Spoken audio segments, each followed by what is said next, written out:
Next ఉల్లిపాయ ముక్కలు వెల్లుల్లిపాయ రేఖలు తీసుకోండి. ఉల్లిపాయ ముక్కలు వెల్లుల్లిపాయ రేఖలు తీసుకున్నాం. ఇప్పుడు శుభ్రపరిచిన కోడిని తీసుకోండి. అలాగే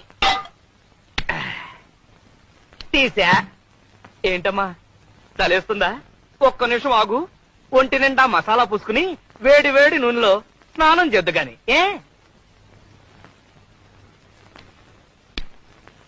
క్రమ పద్ధతిలో చేస్తే ఆరోగ్యం చక్కగా ఉంటుంది. అంతే కదా మరి.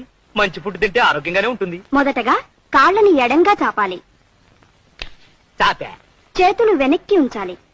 చేతులే? కోడికి చేతులు ఎక్కడుంటాయి? భాషా దోషం. రెక్కలై ఉంటాయి.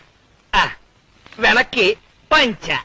తలని మెల్లగా అటూ ఇటూ తిప్పండి.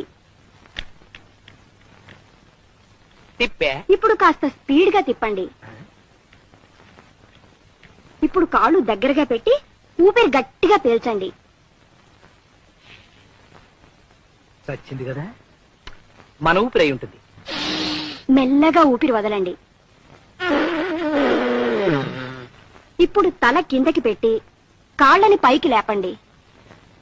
తల కిందకి కాళ్ళు పైకి లేపిన కాళ్ళని మెల్లగా అటూ ఇటూ ఊపండి.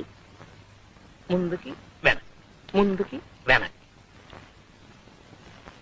ఇప్పుడు మీ ముందు గుమగుమలాడే చికెన్ చిక్ముక్ రెడీగా ఉంది.